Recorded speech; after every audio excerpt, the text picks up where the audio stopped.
Krishna Vastai Shrimati Bhakti Vedanta Swami Namine Namaste Saraswati Devi Kauravani Pachaline Nivasesha Sunyavari Pashtatara Sataline Jai Sri Krishna Chaitanya Prabhu Nityananda Shri Advaita Gadadhar Shiva Sari Gaura Bhaktavinda Hare Krishna Krishna Krishna Hare Hare Hare Rama Rama Hare Hare.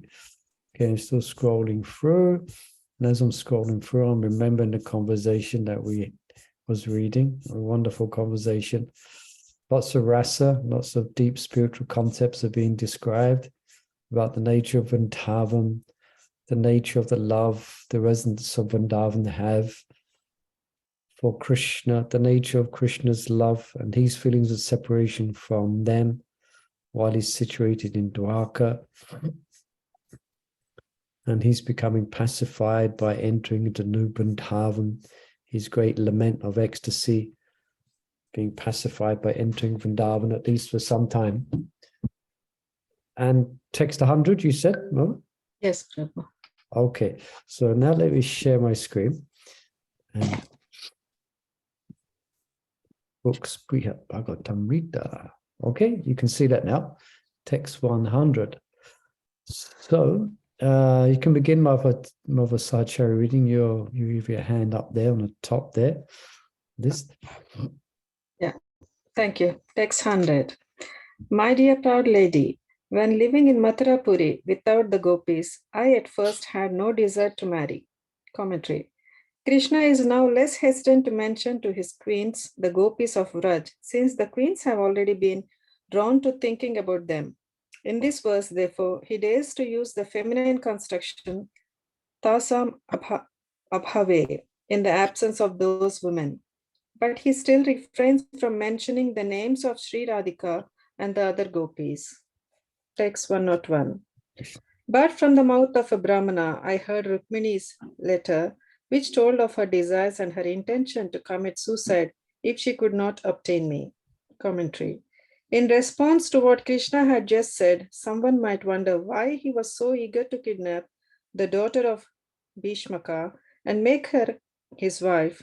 Here Krishna answers that Rukmini was absolutely intent on his marrying her. As he said in her letter, O lotus-eyed one, great souls like Lord Shiva hanker to bathe in the dust of your lotus feet and thereby destroy their ignorance.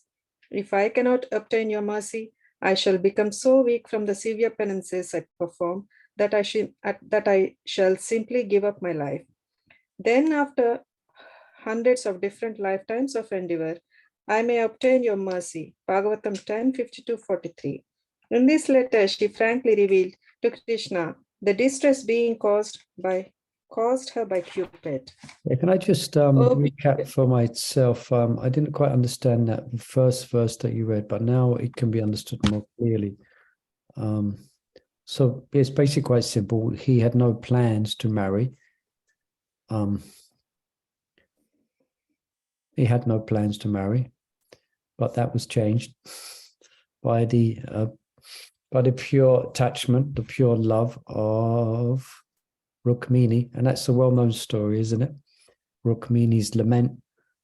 She had never actually met Krishna, as far as I understood, but Purvarag it's called. It's when love is aroused by hearing about the lover without actually meeting. So that was the case with Rukmini.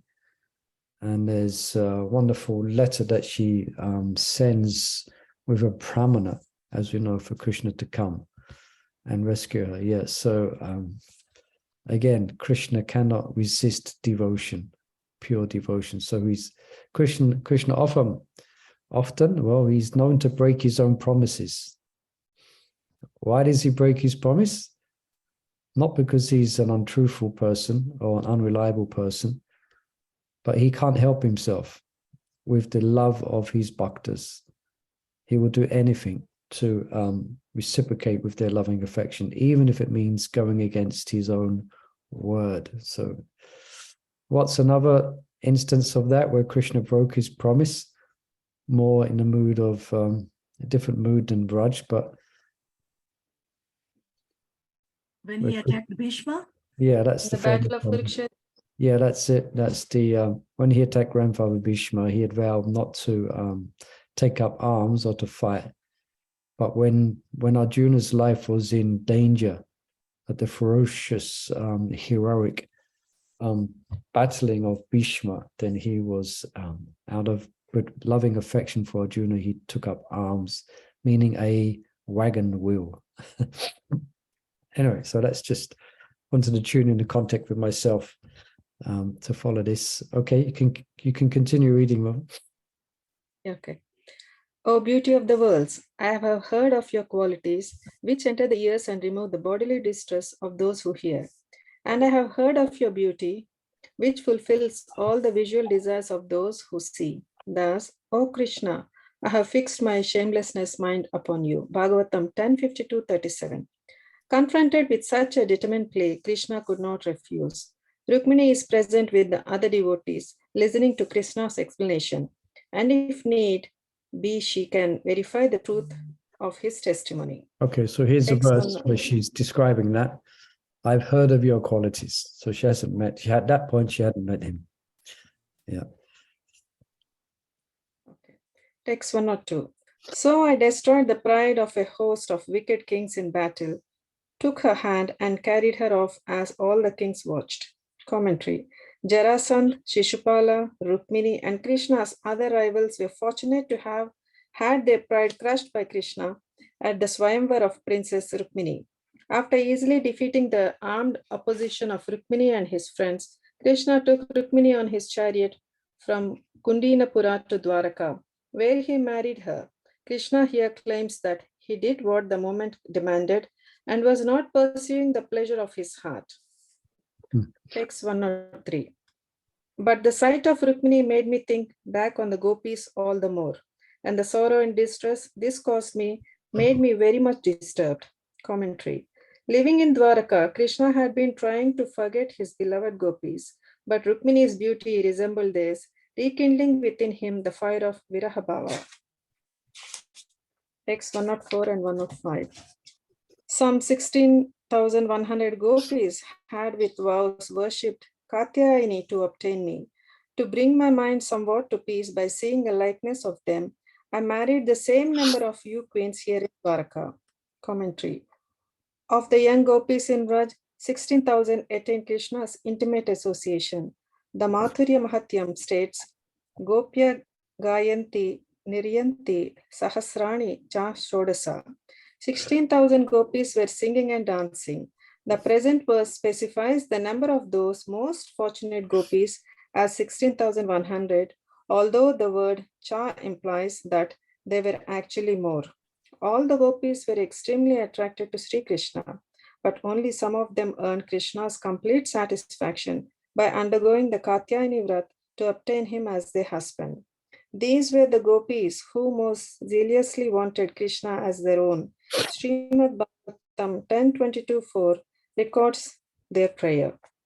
Each of the young unmarried girls performed her worship while chanting the following mantra. O Goddess Katyayani, great potency of the Lord, O possessor of great mystic power, mighty controller of all, please make the son of Nanda Maharaj my husband. I offer my obeisance unto you. No one can match the gopis' attractive sway, O Krishna, but Krishna accepted his queens as substitutes in his pastimes at Dwaraka. The principal queens of Dwaraka are in fact direct expansions of the principal gopis. Okay, just pause there. Interesting. I don't know if we've understood this as of before, but there was 16,000 principal gopis. 16. Let's paraphrase what's been said there, so we've got it correct. It's 16,100 gopis in the Raj. Now, Krishna's lament and anxiety is such that this number of gopis that were imprisoned, who is imprisoned by, what was the name of the king? In one.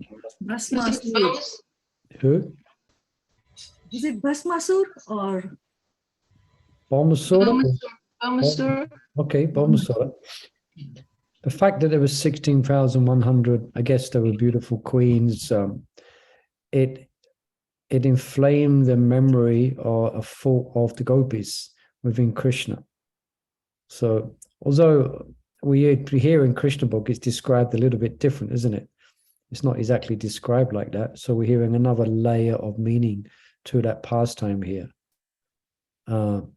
Because they had no other shelter, these queens, because they had spent the night away from their husbands or from their places, their palaces, then they would not be accepted back. So they was kind of, in that sense, they was destitute. So Krishna was their only hope. Only he could rescue them from that well of unfortune, of being disowned by their family members. That was the culture in the Vedic times. If a lady spent one night away from home, that was it. I don't know how that was it too. Yeah, that was it. So, but here we're hearing another explanation. It's a bit more massacre explanation, yeah, because 16,100 happened to be the name of Prince of the Gopis, but it says here also that of those, all the gopis were extremely attracted to Sri Krishna. Only some of them earned Krishna's complete satisfaction by undergoing the Katyayani Vrata. So these were young girls actually who did that Vrata to obtain him as their husband. So they were very greedy or very desirous of attaining Krishna. Anyway, like that. Any comments or questions on that? But yeah, no one can match the gopis' attractive sway over Krishna. But Krishna accepted these queens as substitutes, okay, in his pastimes at Dwarka. The principal queens of Dwarka are in fact expansions of the principal gopis, yeah? Just like all Shakti Tattva or expansions ultimately from Radharani. Just like Krishna, he has expansions that expand from expansions that expand from limbs of expansions, etc. But the original is Krishna. So with the Shakti Tattva, all the queens, they're all expanding from, or let's just say the gopis all expand from Radha, and then the gopis then expand into the queens. So that's been mentioned here as well. Okay, you can continue, Mother. Text 106. Ah, willful women, please understand, all that I relished in Vraj gave me the highest pleasure. And though the glory of those times had now abandoned me, it still resides in that most worthy place. Commentary. By saying this, Krishna admits that he is not as happy in Dwaraka as he was in Vrindavan. He cannot feel fully satisfied when separated from the gopis. Text 107.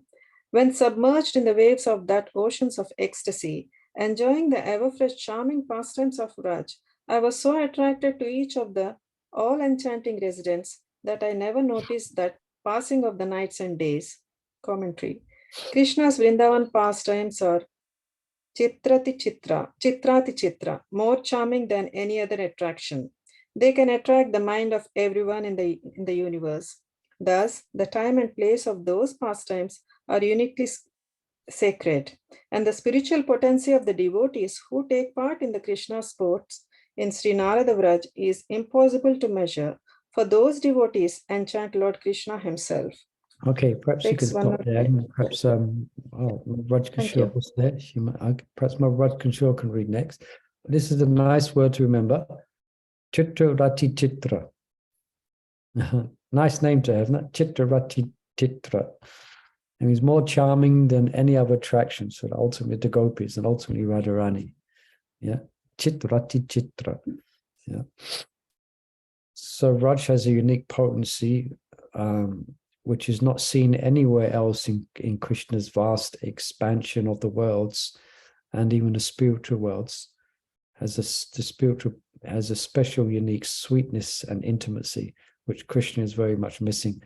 So, Raj Kishore, you like to read from text 108? Okay, Hare Krishna. Hare Krishna. Text 108.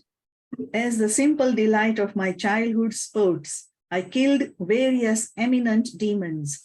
I quickly subdued the evil Kaliya and sent him into exile. And in my left hand, I held Govardhan Hill. Jai Govardhan Hill ki jai. Commentary. Someone may suggest that Krishna's childhood must still have been difficult, since he had no struggle with many demons and exert himself to kill each of them. Not at all, Krishna replies. Killing those demons was child's play for me, like a baby playing with the dolls. The friends of Kamsa were not mere human demons like Salva and others whom Krishna would meet later, but were powerful mystics who could change their forms as they liked. Putna, for example, turned herself into a beautiful woman, although in fact she had a stone-hard body that stretched for 12 miles. Krishna in Vrindavan, however, was not an ordinary child. He easily killed the demons like Putna, and he playfully brought the fearsome Kaliya under the control. Krishna trampled each of Kaliya's many hoods, deprived him of his sovereignty in the lake of the Yamuna, and sent him into exile. This was mere child's play for Krishna, and so too was lifting the massive Govardhan with his left hand. For young Krishna, nothing was ever fearful or laborious. He took delight in everything he did. Text 109.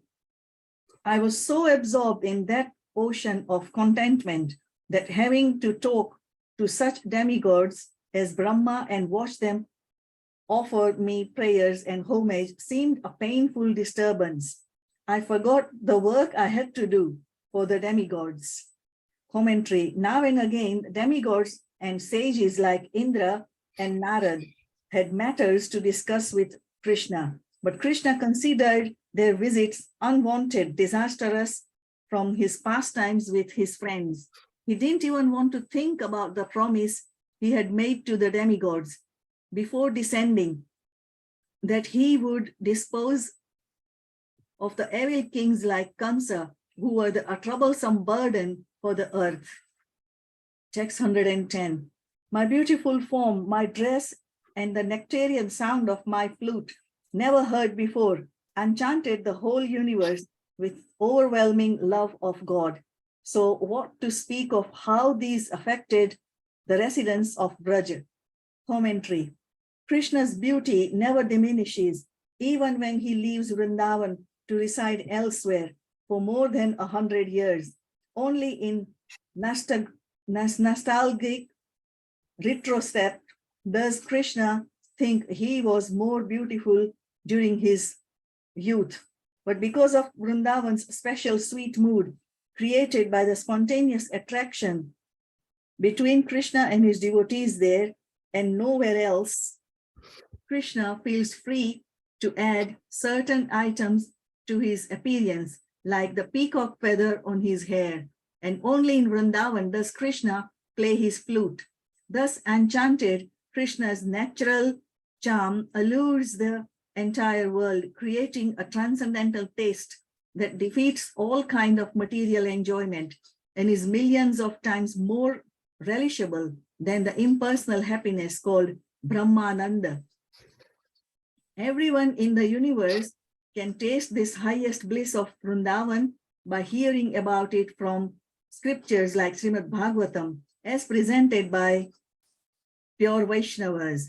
Thus, a supreme bliss of Krishna consciousness is available anywhere. Still, those who can live directly with Krishna in Vrindavan and relish his association not only with their ears, but with all their senses, are certainly more fortunate.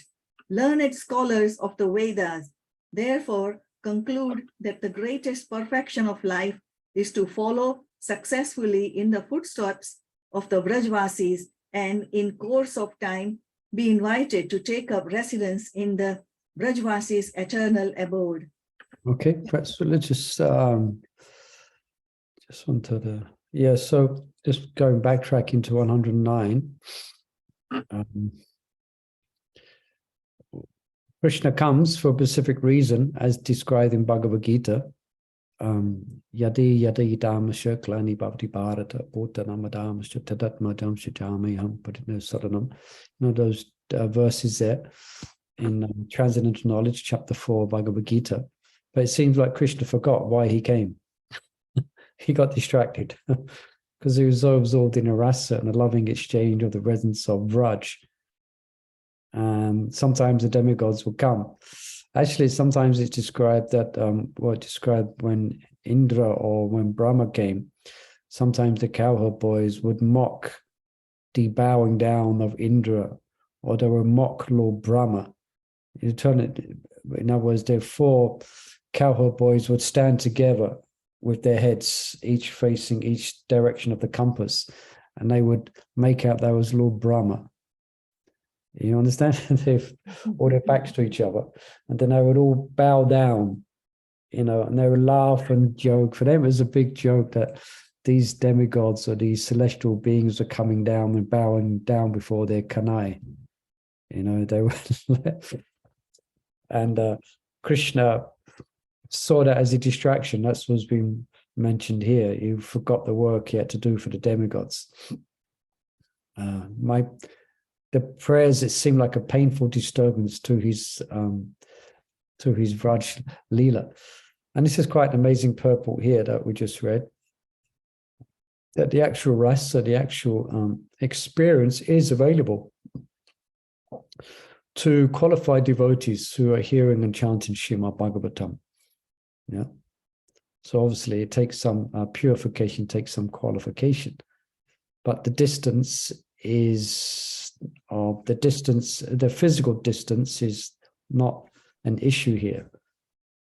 The issue is our level of purity and our level of devotion. But this, by continuing our practice of Krishna consciousness, the happiness that we feel, and hopefully when we realized and we can enter into some of the mood of Vrindavan, then what the devotee experiences is very special. Yeah. And it says here, Gopi Vandana says, thus the supreme bliss of Krishna consciousness is available anywhere. So even in London or Great Britain, it's available. That where is our consciousness? If our consciousness is still in Great Britain or in London, then that's something else. But if we can place ourselves in the consciousness of Vrindavan, then we can experience that, Any questions or laments on that, or any questions? So we should follow the footsteps of the Vrajavasis, and that's a whole discussion in of itself. Following the footsteps of the Vrajavasis, that means a level of practice which is more spontaneous. Yeah, we follow their footsteps, and following their footsteps is quite a detailed explanation as well.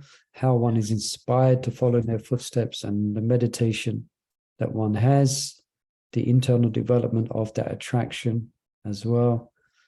That we're reading somewhat. We will be reading in Sankarbha Kaumudi. We have read it to some degree in Sudha Bhakti Chintamani as well. And in course of time, be invited to take up residence. So we can't gate crash. We have to be invited. Have you been invited to the party? If you haven't been invited, you can't come. When I was young, when I was younger in my teenage years, we would often try and gate crash parties. You find out where a party was, and you find out the person's name, whose party it is, and you go banging on the door, and you just start, hey! But often, because it wasn't invited, it was often a struggle to get in. Yeah. I don't remember my mundane past, but it's the same thing. If we're not invited, then even if we did get in, then because no one knew us, it eventually we get thrown out.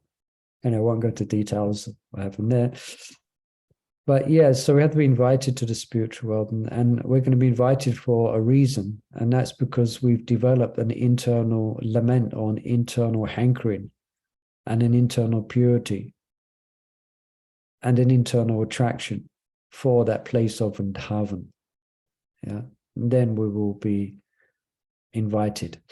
Yeah, we'll be invited. We'll be invited even before you. In other words, to be invited means you're getting an invitation before you get there. You understand?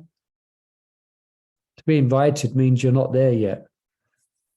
But that invitation is a revelation of one's relationship with Krishna in detail.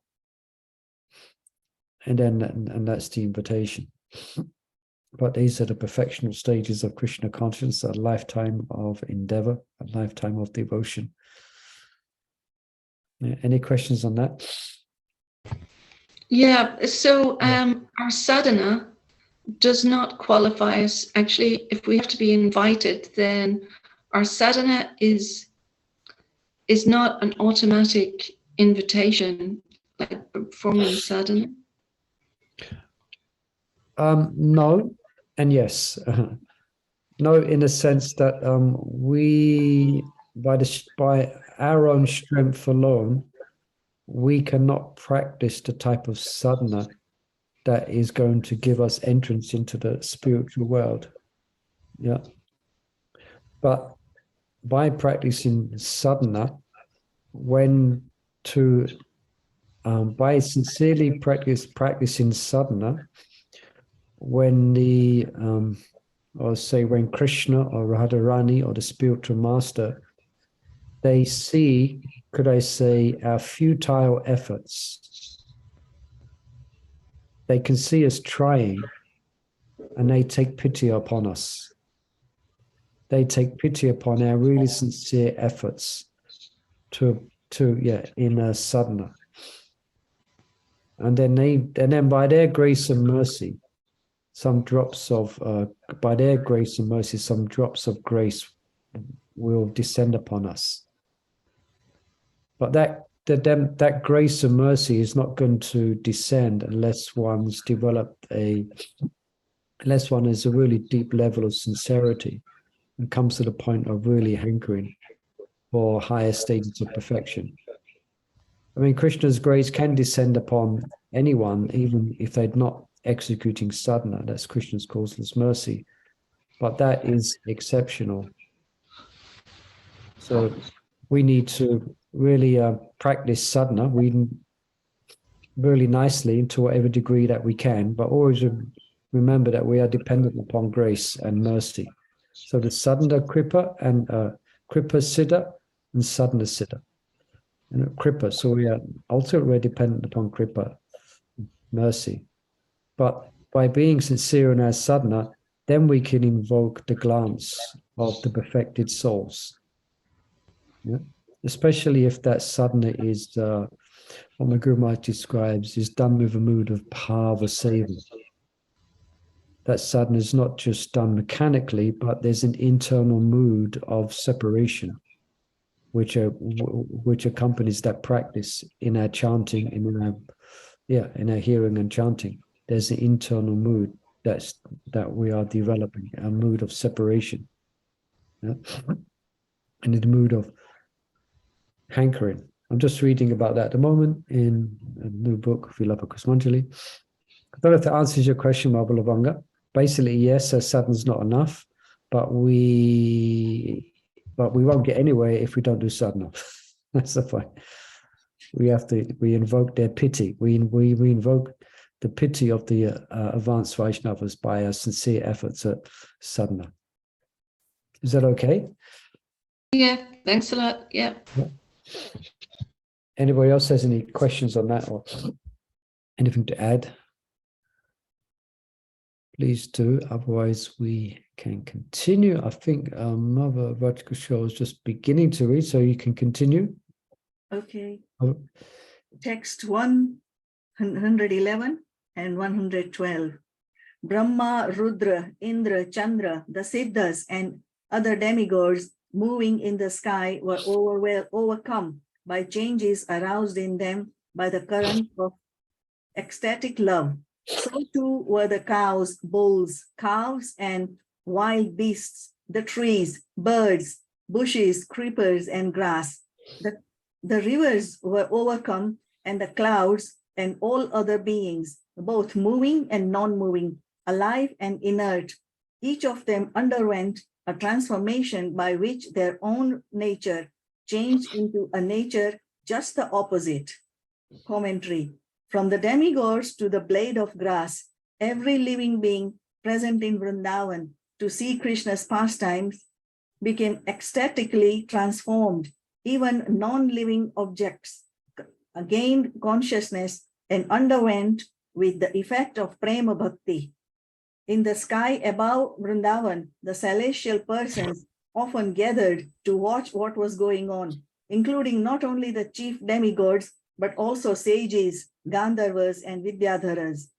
They and the residents of Vrajdham were so powerfully affected by the constant flood of flame that their nature changed. Those who were accustomed to staying in heaven were attracted to come down to the earth. Brahma and the other prominent demigods, the wisest and most respected authorities in all the fields of knowledge, lost their power of discrimination and became like simple fools. And the cows and the other animals who normally roamed in the fields seemed to achieve samadhi, the culmination of mystic knowledge. Those animals stood still like immobile plants, whereas the actual plants, the trees, bushes, and creepers became like animals, trembling and moving about. The lifeless rivers and lakes became as if alive, overflowing with ecstasy. They sometimes stopped their current completely and sometimes flowed wildly. And in the sky, in the wind-blown clouds became fixed in one place, assuming the roles of umbrellas, shading Krishna and the devotees from the sun. These wonders are described in Srimad Bhagavatam, 10th canto. O pious mother Yashoda, your son, who is expert in all the arts of herding cows, has invented many new styles of flute playing. When he takes his flute to his bimb red lips and sends forth the tones of the harmonic scale in variegated melodies, Brahma, Shiva, Indra, and other chief demigods become confused upon hearing the sound. Although they are the most learned authorities, they cannot ascertain the essence of that music, and thus they bow down their heads and their hearts. Bhagavatam 10, 35, 14, and 15. Text. Okay. So just let's try and just appreciate this, what's just been described. But this is in Venu Gita, isn't it? Yeah, we recognize from Venu Gita. Yeah, this is the chapter Venu Gita. It describes the symptoms of Krishna's flute playing. But what's being described here, or we can try to appreciate it in the sense that every wonder, or any sense of satisfaction that we feel, say a wonder of seeing the Himalayas, or the satisfaction of meeting a long lost friend, or the satisfaction between a lover and a beloved, or between a mother and a child, the satisfaction of obtaining gifts, or etc.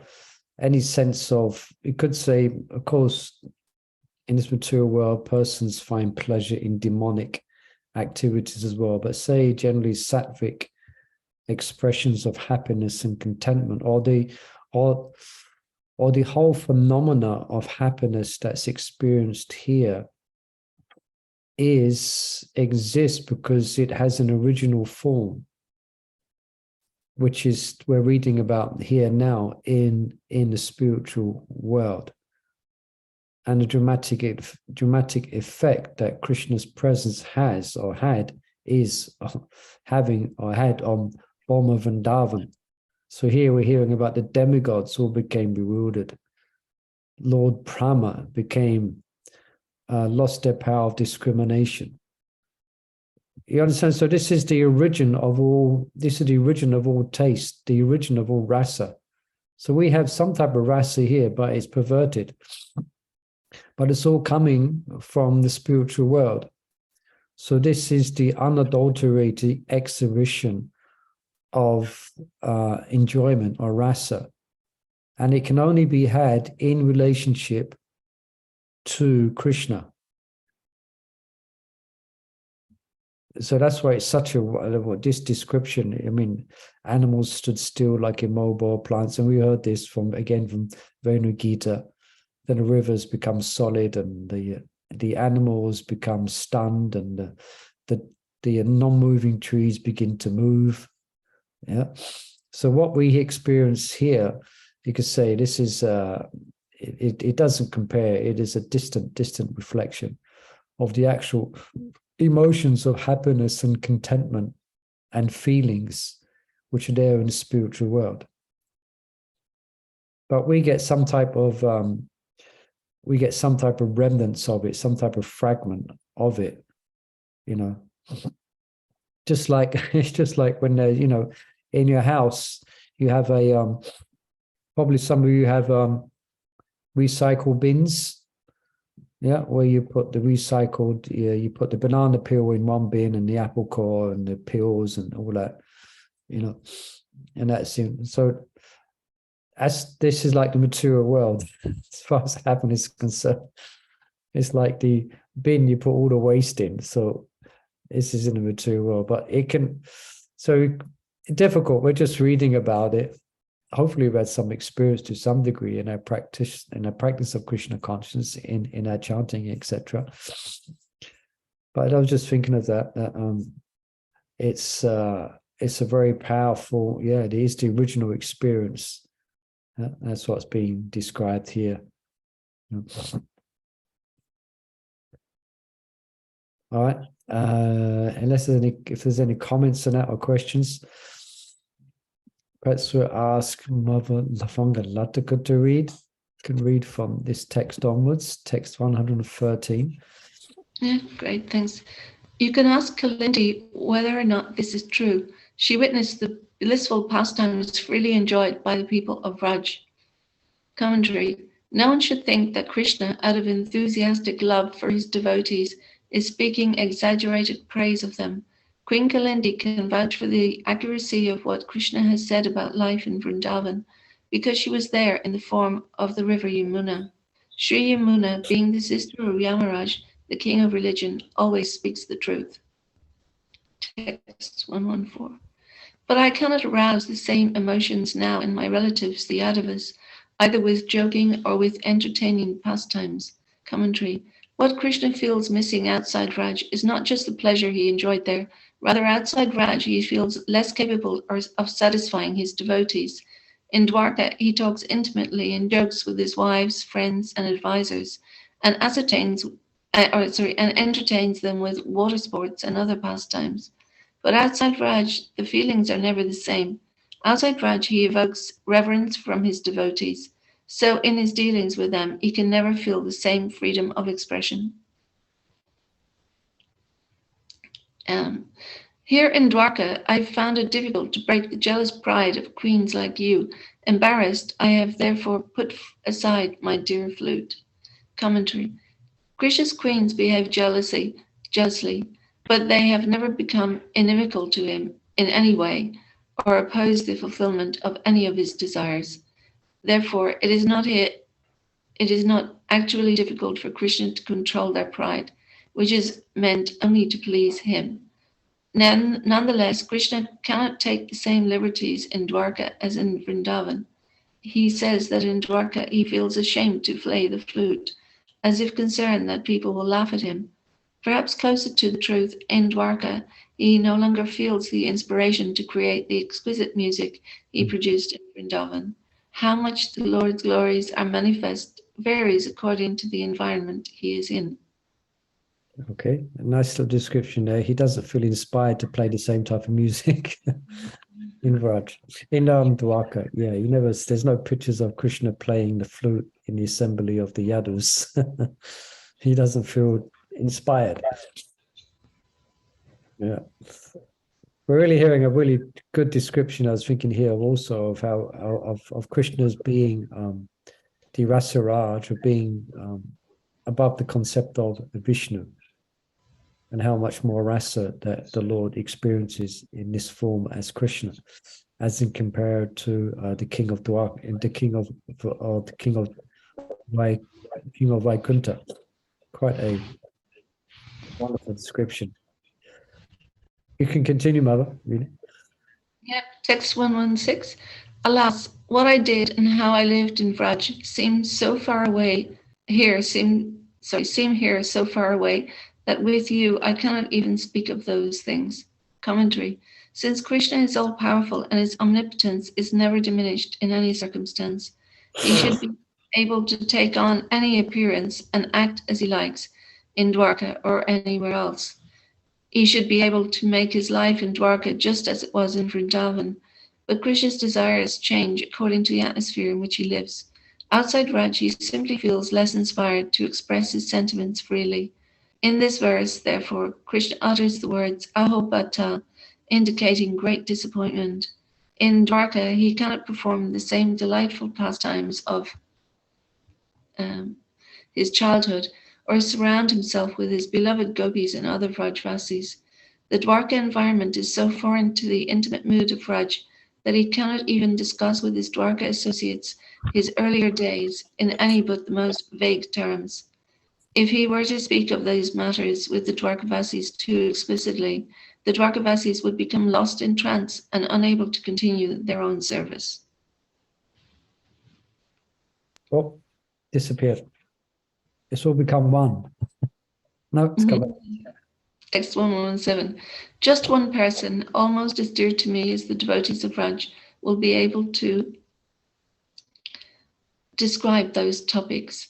Sukadev, the son of Badarayana Vyas, by the power of his great love in the mood of the Vrajvasis, he will speak something of those matters to his excellent disciple, who resembles him in spiritual qualities and whom I once brought back to life.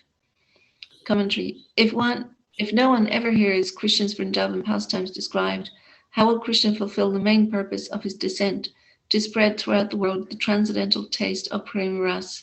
Anticipating this question, Krishna answers it here. The glory of the Prema Ras of Shiva Rajdam will be revealed when Sukadev Goswami recites Srimad Bhagavatam to Maharaj Parikshit. Because Sukadev's own devotional realizations closely follow the elevated mood of the Vrajvasis, he has the power to convey the glories of Vraj in the ecstatic Bhagavatam poetry emanating from his lips. Even the brief glimpse of the infinite ocean of Krishna Bhakti Ras that Sukadev will reveal in the Bhagavatam will be enough to impart to any human being. Krishna. Brahman has come. Brahman's trying to disturb everything. Yeah.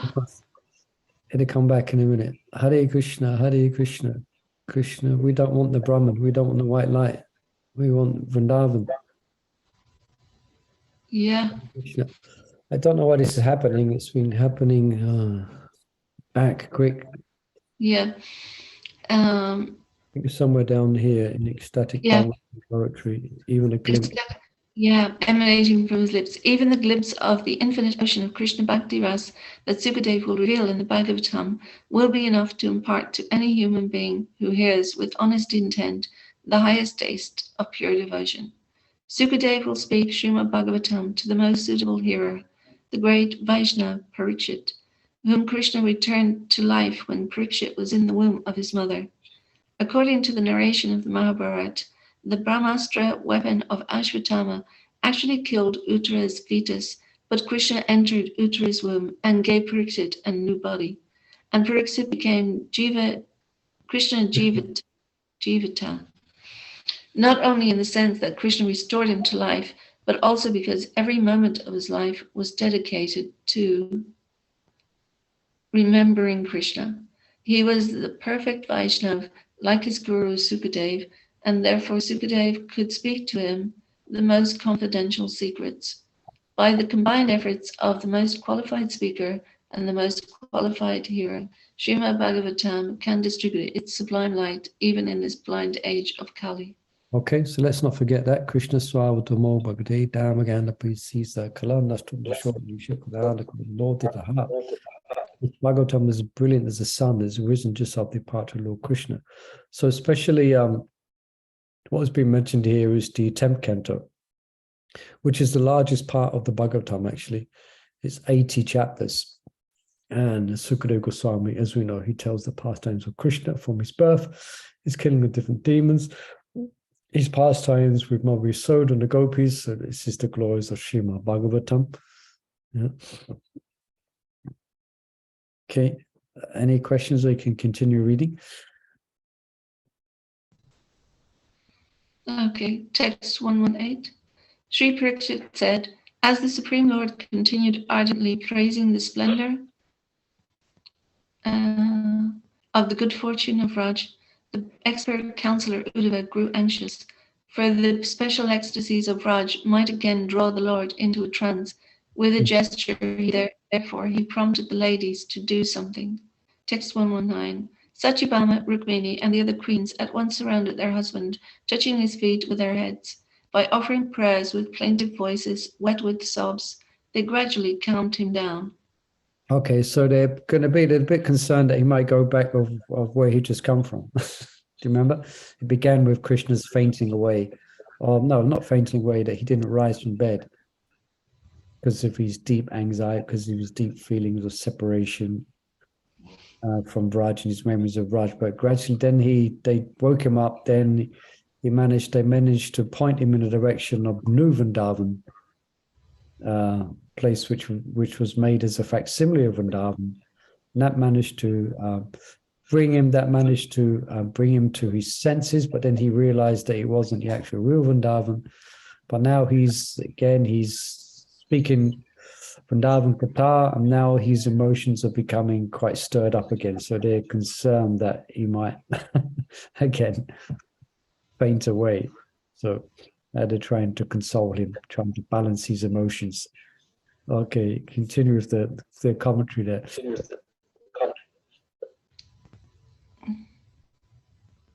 Commentary. The word samrambata, used in text 118, can mean either ardently, furiously, or with passionate absorption. Uddhava saw that Krishna was on the verge of again becoming too agitated by memories of Vrindavan. So lest Krishna begin crying and lose control of himself again, Uddhava made a sign to Satyabhama and the other queens present, to which they responded without hesitation.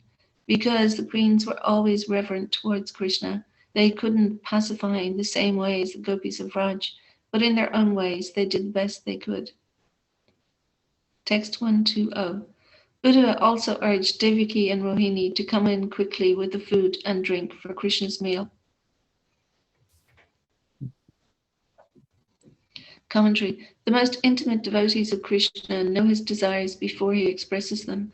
By having lunch brought in, Uddhava wisely changed the whole mood. Earlier, Devaki had anticipated this need and left for the kitchen. And we can understand that Balaram also removed himself from the emotion-charged scene on the pretext of going out for his bath. Text 121.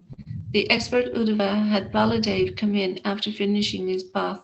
Uddhava then informed Lord Krishna that Narada was standing in the doorway. Text 122. Krishna is the all-knowing seer of everyone's heart, but he asked with a smile, why is he being kept standing there? Why doesn't he come in as usual? Commentary. Because Krishna already knew the answer to his question, he smiled while asking it.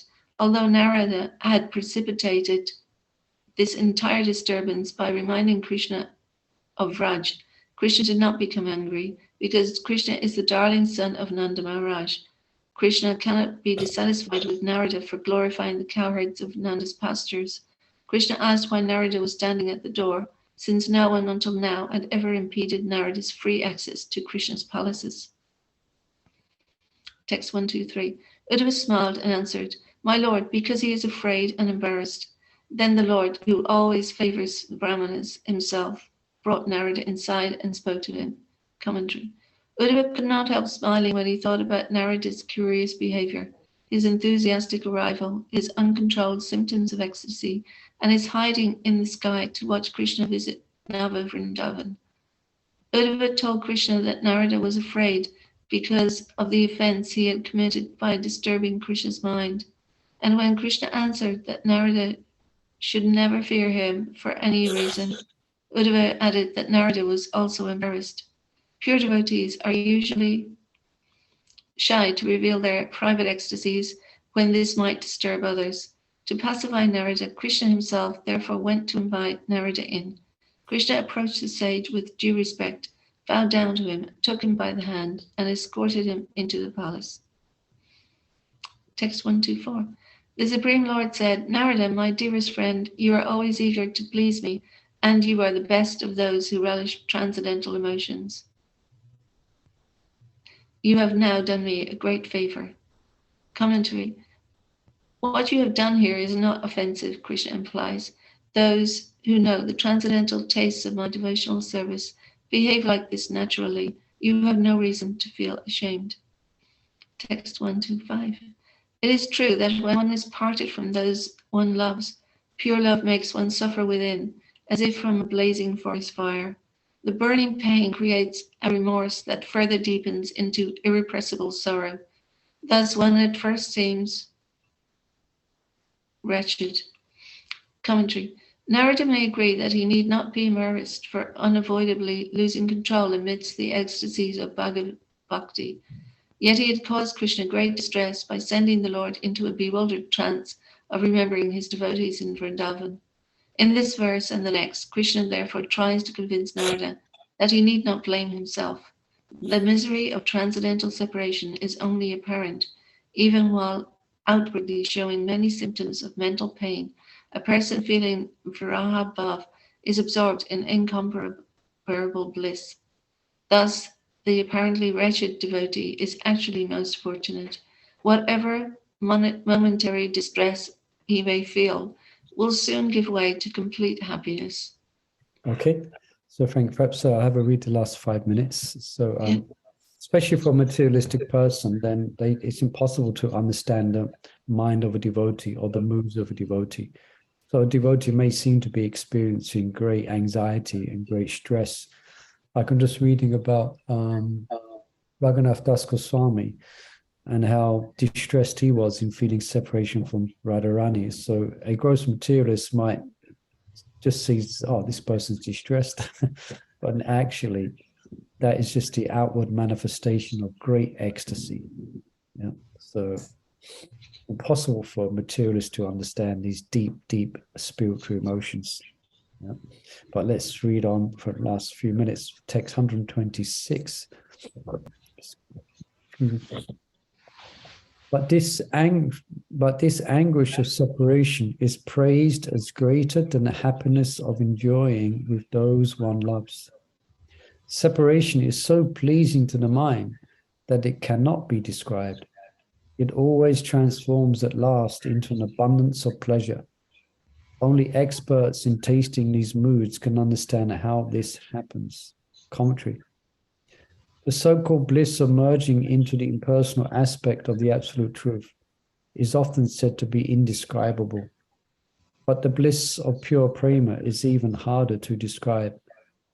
And most hard to describe is the inconceivable ecstasy of transcendental love in separation, which is born in pain but grows into the greatest possible pleasure.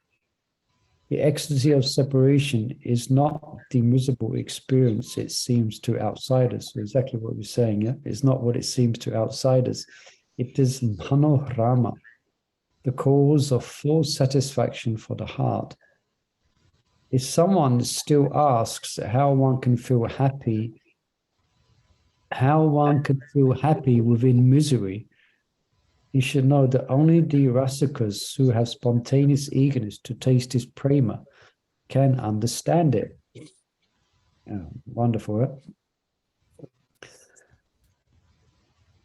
After the pain of despair is relieved, one's heart feels fully satisfied delighting constantly as one enjoys the great pleasure of meeting with one's beloved.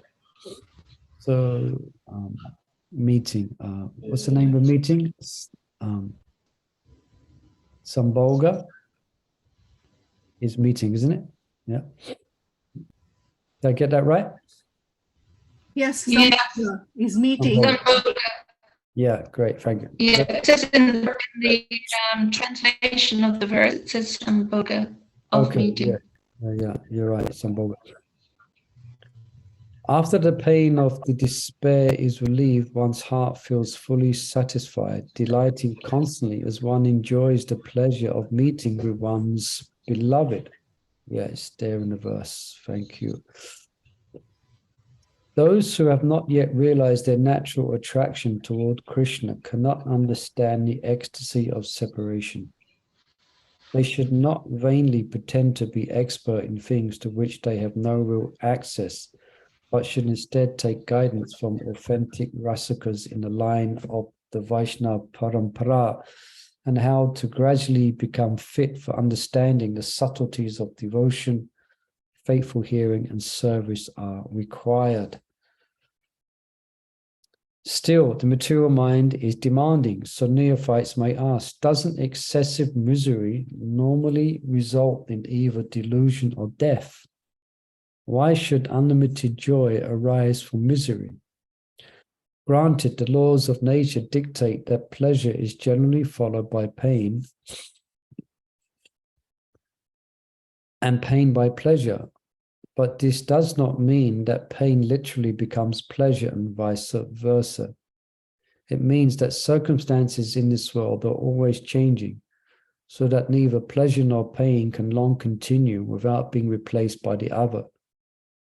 To say that some kind of suffering matures into the highest ecstasy is unreasonable. In answer to such demands to justify viraha bhava by logic, what pure devotees personally experience may be offered as definitive evidence. Pure devotees do indeed enjoy ecstasy in separation, and since no other cause for this ecstasy can be ascertained, the cause must be their intense experience of what appears from the outside to be suffering. To help newcomers to the devotional process understand viraha bhava, Krishna speaks the current verse, comparing the ecstasy of viraha bhava to the pleasurable sensation of relief from pain, a relief which everyone is familiar. A person may struggle to achieve some object of satisfaction, and through his struggle may be painful. And though his struggle may be painful, when he achieves his object, the pain turns into joy. The ecstatic distress of viraha bhava may appear similar to the pleasure that follows pain, but as expressed here by the phrase sampannavat, as if experiencing, this is only the external appearance. In reality, the ecstasy of separation comes not from the eventual meeting and enjoying with one's beloved, but from the pain of separation itself. That ecstasy is complete satisfaction, in which one never feels any insufficiency. That ecstasy may be compared to the pleasure of gratification after deprivation or deprivation, but actually it is much more sublime. The mind of an ordinary person is relieved when he can rejoin those he loves and again gratify his senses. But a pure devotee's greatest ecstasy arises from serving and remembering Krishna in separation. Okay? I daren't comment on that. It's too deep. Let's just hear it. Also, time's up for now. So we're paused here. Let's put a bookmark there. On next verse, hopefully I'll be okay next week. Text 128. Okay, thank you again, everyone, for sparing your time, for joining us in this Krishna Katha. It's really wonderful just to simply read this wonderful book, Brihad Bhagavatamrita, and some wonderful insights into the spiritual world and the rasas there. Okay, thank you, everyone. Yeah, great. Thank you, everyone. Hare It was really Krishna. lovely. Haribol. Hare Krishna. Thank you. Hare Krishna. Vantakalpatrubhasta Kripasini Vata Pritnam Pavnibhyo Vaishnavyo Namo Namaha. Hare Krishna. Hare Krishna.